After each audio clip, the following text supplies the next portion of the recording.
सुप्रभात बच्चों हमने 8वीं कक्षा में पिछली वीडियो में हमने रिवीजन शुरू कर रखी है, जिसमें हमने भारत की खोज के 1 से 2 पार्ट पूरे कर लिए हैं रिवीजन में। आज हम शुरू करेंगे पार्ट 3 सिंधु घाटी सभ्यता। इसके प्रश्न उत्तर करेंगे। फर्स्ट प्रश्न है, सिंधु घाटी सभ्यता के अवशेष कौन से प्रमुख नगर से मिले हैं? आंसर मोहनजोदड़ो से। सेकंड, हड़प्पा देश के किस भाग में स्थित है? पश्चिमी पंजाब में। थर्ड प्रश्न, सिंधु घाटी सभ्यता के अवशेष हरियाणा के किस जिले में मिले हैं? अंबाला में। सिंधु घाटी सभ्यता भारत की किस नदी तक फैली हुई है? गंगा नदी तक। सिंधु घाटी सभ्यता कैसी सभ्यता थी? धर्मनिरपेक्ष। सिंधु घाटी सभ्यता ने किन की सभ्यताओं से संबंध स्थापित किया? फारस, मेसोपोटामिया और मिस्र। प्रश्न नंबर 7 है आपका, लेखक के अनुसार सिंधु घाटी सभ्यता कितनी पुरानी है? 6-7 हजार वर्ष। मोहनजोदड़ो तत्कालीन किस फैशन की जानकारी देता है? पोशाकों की। सिंधु घाटी के साथ भारत के किस देश के साथ न्यायिक संबंध थे? मिस्र के साथ। आर्यों का मुख्य धंधा क्या था? कृषि। आर्यों का प्रवेश सिंधु घाटी युग के लगभग कब हुआ? 1000 वर्ष बाद। सिंधु घाटी सभ्यता के विनाश का क्या कारण है? सिंधु नदी की बाढ़। प्रश्न नंबर 13, आर्यों को मूल रूप से कहाँ का माना जाता है? भारत का। वेद की उत्पत्ति किस धातु से हुई? विद धातु से। वेद शब्द का क्या अर्थ है? ज्ञान का संग्रह। हिंदू वेदों को कैसा ग्रंथ मानते हैं? प्रकाशित धर्म ग्रंथ। कौन सा वेद सबसे पुराना माना जाता है? ऋग्वेद। अवेस्ता की रचना किस देश में मानी जाती है? ईरान में। अवेस्ता ग्रंथ किस प्रकार का ग्रंथ है? धार्मिक। ऋग्वेद किस शैली में रचित है? काव्य शैली में। नेहरू जी के अनुसार भारतीयों की सोच में परिवर्तन क्यों आया? गुलामी के कारण। नेहरू जी के अनुसार भारतीय संस्कृति की सबसे बड़ी विशेषता क्या है? निरंतरता। लेखक ने उपनिषदों का रचना काल कब माना है? ईसा पूर्व 800। प्रश्न नंबर 24, लेखक के उपनिषदों में कौन सा उत्साह दिखाई पड़ता है? सत्य की खोज का। उपनिषदों में कौन सा दृष्टिकोण अपनाया गया? वैज्ञानिक। उपनिषदों का ज्ञान किस प्रकार का है? आत्मा का। उपनिषदों की सबसे प्रमुख विशेषता क्या है? सच्चाई पर बल देना। आगे उपनिषदों में किसका विरोध किया गया है? जादू टोनों का। नेक्स्ट क्वेश्चन है, प्राचीन भारत के 2 महाकाव्यों के नाम बताओ? रामायण और महाभारत। कौटिल्य किसका नाम था? चाणक्य का। ग्रंथों को आरंभ में किस पर लिखा गया? ताड़पत्रों पर या भोजपत्रों पर। किसने वर्तमान समय में भारतीय जनता के गतिशील जीवन नाटक को देखा? लेखक ने। प्रश्न नंबर 33 है आपका, कौटिल्य की प्रमुख रचना का क्या नाम था? अर्थशास्त्र। प्राचीन इतिहास का प्रमुख ग्रंथ कौन सा है? रासतरंगिणी। रासतरंगिणी की रचना कब की गई? ईसा की 12वीं शताब्दी में। भारत का प्राचीनतम नाम क्या है? आर्यव्रत। भगवत गीता किस ग्रंथ का अंश है? महाभारत का। भगवत गीता में कौन किसको ज्ञान देता है? श्री कृष्ण अर्जुन को। भगवत गीता में कुल कितने श्लोक हैं? 700। गीता में जीवन के किस निर्वाह के लिए कर्म का आह्वान किया गया है? कर्तव्यों के। पाणिनि किस भाषा के विद्वान थे? संस्कृत के। पाषाण युग के मिट्टी के पुराने बर्तनों पर कौन सी लिपि के अक्षर मिले हैं? आंसर ब्राह्मी लिपि के। 43, पाणिनि ने कौन सी भाषा में व्याकरण की रचना की? संस्कृत भाषा में। औषध विज्ञान का जनक किसे माना गया है? धन्वंतरि को। चरक कौन से राजा के दरबार में राजवैद्य थे? राजा कनिष्क के। जैन धर्म के प्रवर्तक कौन थे? भगवान महावीर। बुद्ध की मृत्यु कितनी वर्ष की आयु में हुई? 80 वर्ष की। और चंद्रगुप्त मौर्य कहाँ का रहने वाला था? आंसर है मगध का। ठीक है। 49, बौद्ध धर्म के संस्थापक का क्या नाम था? महात्मा बुद्ध। बुद्ध ने अपना सर्वप्रथम उपदेश कहाँ दिया? साधना स्तूप पर। सम्राट अशोक राजगद्दी पर कब बैठा? 273 ईस्वी पूर्व। तो बच्चों, आज हमने भारत की खोज की बुक में पार्ट 3 पूरा किया है। आपने इसे लर्न करना है और जिन बच्चों का कंप्लीट नहीं है वो वीडियो में से देख के इसे कंप्लीट करेंगे। आइए अब हम करते हैं बसंत की पुस्तक में काम। पार्ट नंबर 5 है आपका चिट्ठियों की अनूठी दुनिया। पहला प्रश्न है, पत्र जैसा संतोष फोन पर या एसएमएस का संदेश क्यों नहीं दे सकता? पत्र जैसा संतोष फोन या एसएमएस का संदेश इसलिए ही नहीं दे सकता क्योंकि पत्रों का अपना एक अलग महत्व है। पत्रों को आप सहेज कर रख लेते हैं, परंतु फोन या एसएमएस को आप जल्दी ही भूल जाते हैं।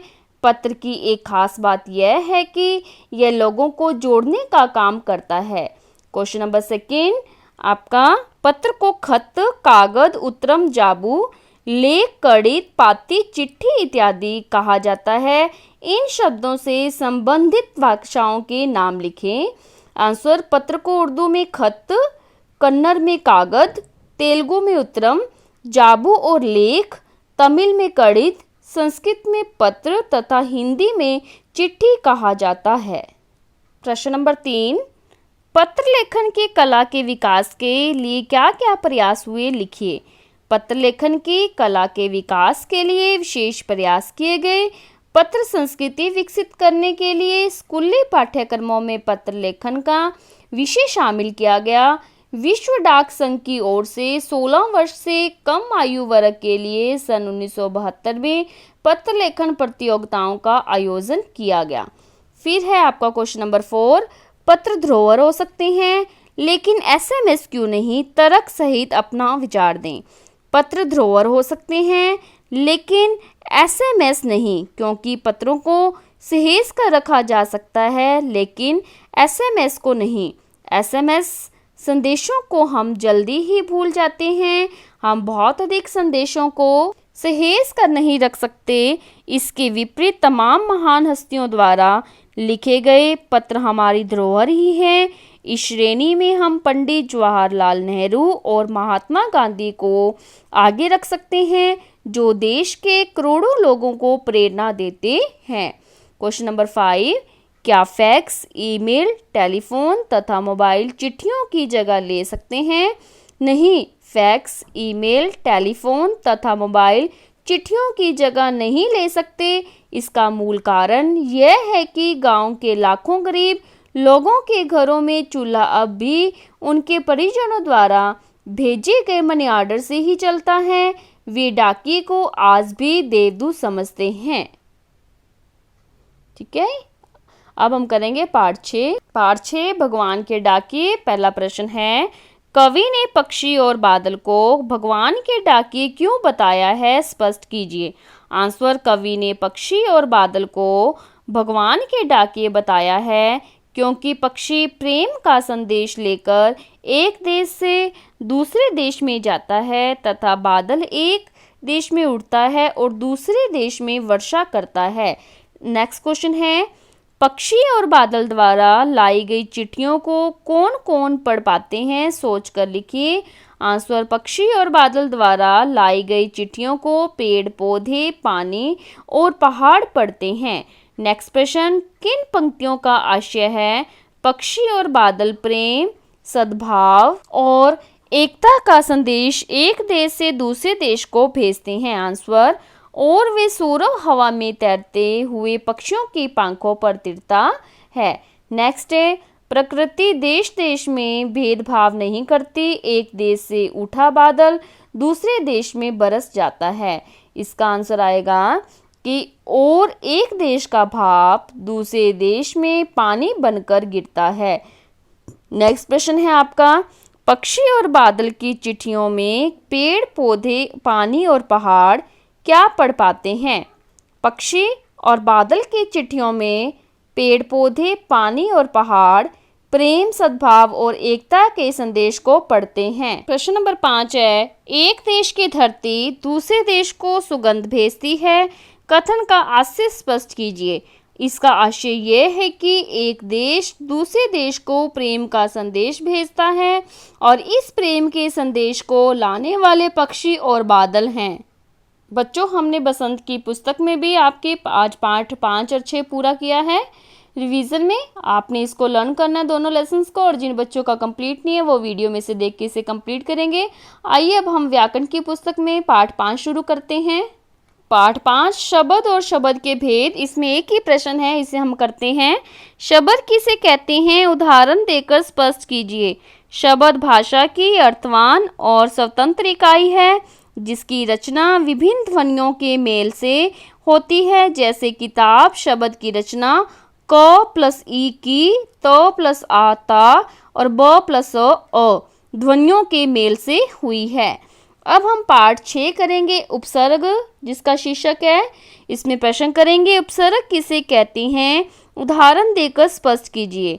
आंसर, जो शब्दांश शब्द से पहले लगकर नए नए शब्दों का निर्माण करते हैं उन्हें उपसर्ग कहते हैं, जैसे कि अनु प्लस पूल अनुकूल। नेक्स्ट क्वेश्चन है, उपसर्ग तथा शब्द में क्या अंतर है, उदाहरण देकर समझाइए। आंसर, उपसर्ग यानी कि इसमें वही प्रश्न 1 वाली आपकी परिभाषा आएगी। जो जब शब्दांश शब्द से पहले लगकर नए शब्दों का निर्माण करते हैं उन्हें उपसर्ग कहते हैं। फिर उदाहरण देकर समझाइए। आगे कहता है कि शब्द में क्या अंतर है। शब्द है ध्वनियों का ऐसा मेल जिसका कोई निश्चित अर्थ होता है, वही शब्द कहलाता है, जैसे किताब कलम फल। बच्चों, हमने पाठ 5 और 6 के प्रश्न उत्तर कर लिए। अब हम इसका अभ्यास करेंगे। प्रश्न पाठ 5 में है। आपका पहला प्रश्न तो हमने नोटबुक में कर लिया है। सेकंड है, सही कथन पर सही का, गलत पर गलत का निशान लगाइए। फर्स्ट है, शब्द भाषा की सार्थक एवं स्वतंत्र इकाई है, सही। तत्सम शब्द स्रोत के आधार पर शब्दों का किया गया उपभेद है, गलत। तीसरा है, मूल तथा संयुक्त दोनों ही प्रकार के शब्द हो सकते हैं, गलत। परिभाषिक शब्दों के अर्थकोश में देखे जा सकते हैं, सही। अविकारी शब्दों में उपसर्ग तथा प्रत्यय दोनों लग सकते हैं, गलत। अनेकार्थी तथा पर्यायवाची शब्द एक ही हैं, गलत। फिर है, निम्नलिखित शब्दों के तत्सम रूप लिखिए। जैसे कि है, अब आपका पहला दे रखा है, सर्प सांप, आग अग्नि, 5 पंच, बिजली विद्युत, दांत दंत, गांव ग्राम, माथा मस्तक, सपना सपन, दूध दुग्ध, रात रात्रि, जीव जीवा, मोर म्यूर। प्रश्न नंबर 4, निम्नलिखित शब्दों के तद्भव बनाइए। दवी दिव्य, आम्र आम, ओष्ठ होंठ, कंटक कांटा, सूर्य सूरस, मेघ बादल, शतम सो, वधु बहु, कर्ण कान। फिर नेक्स्ट है आपका प्रश्न नंबर 6 कि निम्नलिखित शब्दों के तत्सम तद्भव देशज शब्द अलग अलग छांटिए। तत्सम में आएगा सपन, किरण, स्वस्थ, बारिश, पुस्तक। तद्भव में सांप, दिव्य, मौत, काम, धर्म। देशज में पगड़ी, झटपट, अटकल, लोटा, गड़बड़।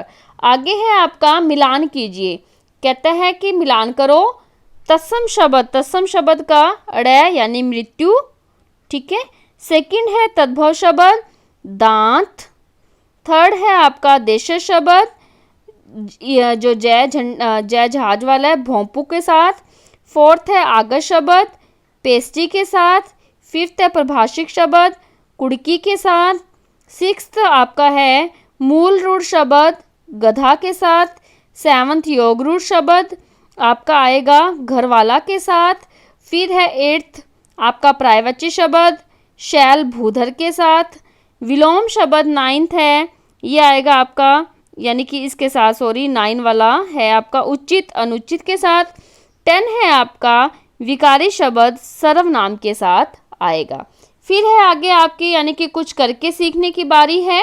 कुछ करके सीखिए। अपनी पाठ्य पुस्तक में निम्न प्रकार के 5 शब्द छांट कर लिखिए। तत्सम शब्द रात्रि, पत्र, कर्ण, कंटक, आम्र। तद्भव है रात, पत्ता, काम, कांटा, आम। आगज शब्द है फकीर, डॉक्टर, जहाज, कॉलेज, चॉकलेट। प्रभाषिक शब्द है आदेश, खाता, अपील, टिप्पणी, वसूली। विकारी शब्द है आज, के ऊपर, परंतु, अरे, तक। पाठ 6 उपसर्ग, इसमें हमने पहला और दूसरा प्रश्न तो नोटबुक में कर लिया है। तीसरा आप देखो सही पर सही का निशान और गलत पर गलत का। शब्द के अंत में लगने वाले शब्दांशों को उपसर्ग कहते हैं, गलत। उपसर्गों का प्रयोग भाषा में स्वतंत्र शब्दों की तरह किया जाता है, गलत। तीसरा है उपसर्ग भाषा की बद्ध इकाई है, सही। संस्कृत में हिंदी में आए उपसर्ग आगत उपसर्ग कहलाते हैं, गलत। तद्भव उपसर्गों को ही हिंदी के उपसर्ग कहते हैं, सही। फोर्थ है निम्नलिखित शब्दों में से उपसर्ग छांटकर अलग कीजिए। उत्थान में उत, भरपूर में भर, अभिनय में अभि, दुस्साहस में दुस उपसर्ग। प्रगति में प्र, बदतमीज में बद, दुबला में दू, चिरकाल में चिर, अनादर में अन, अनपढ़ में अन, बेईमान में बे और निश्चय में निस। औगुण में औ, ठीक है। संगीत में सम, कमजोर में कम, उपवास में उप, प्रधान में प्र, निकम्मा में नी, हमराई में हम और अभिलाषा में अभि उपसर्ग है। फिर है आपका प्रश्न नंबर 5, निम्नलिखित उपसर्गों में उपयुक्त उपसर्ग छांटकर दिए गए शब्दों के नए शब्द की रचना कीजिए। जैसे सार में प्र उपसर्ग लगाया, प्रसार। जन्म में पुनः लगाया, पुनर्जन्म। गैर में बै लगाया, बगैर। मरा में अध लगाया तो अधमरा। दादा में परदादा। लायक में ना लगा के नलायक। आत्मा में अंतर लगा के अंतरात्मा। डर में नी लगा के निडर बन गया। पूत में स लगा के सपूत। भार में आ लगा के आभार। वारिस में ला लगा के लावारिस। सूरत में बद लगा के बदसूरत बन गया। अब बच्चों प्रश्न नंबर हमारा 6 करेंगे हम। प्रश्न नंबर 6 में है प्रत्येक उपसर्ग में 2-2 शब्द बनाइए। जैसे प्रति से प्रतिदिन, प्रतिशोध। अनु से अनुरूप, अनुराग। फिर है चिर से चिरायु, चिरकाल। बे से बेलगाम, बेशरम। सु से सुयोग्य, सुपुत्र। कु से कुचाल, कुदिन। फिर है वी से विनाश, ठीक है, वियोग। ला से लावारिस, लापरवाह। अन से अनपढ़, अनजान। अति से अतिरिक्त और अत्याचार। अब है कुछ करके सीखने की बारी, ठीक है। अब कुछ करके सीखने में इन्होंने कहा है 10-10 शब्द यानी कि छाटने बनाने हैं। तत्सम उपसर्गों से बने शब्द प्रबल, आजन्म, नियम, उपवन, अनुच्चर। परिणाम, निर्मल, वियोग, संयोग, निवास। तद्भव उपसर्गों से बने शब्द अनपढ़, स्फुट, चौराहा, ओसर, परदादा। निकम्मा, कुचाल, अछूत, सगुन, निहत्था। आगत उपसर्गों से बगैर, बावजूद, बेशरम, कम उम्र, हर तरफ, गैरकानूनी, नालायक, लापरवाह, हर रोज और बाकायदा। तो बच्चों आज हमने व्याकरण की पुस्तक में भी पाठ और 5-6 पूरा कर लिया। आज आपका होमवर्क है भारत की खोज में पाठ 3 पूरा याद करें, बसंत में पाठ 5 और 6 याद करें, व्याकरण में भी आपका पाठ 5 और 6 याद करें। जिन बच्चों का कंप्लीट नहीं है वो वीडियो में से देख के अपना कार्य साथ साथ पूरा करेंगे। धन्यवाद।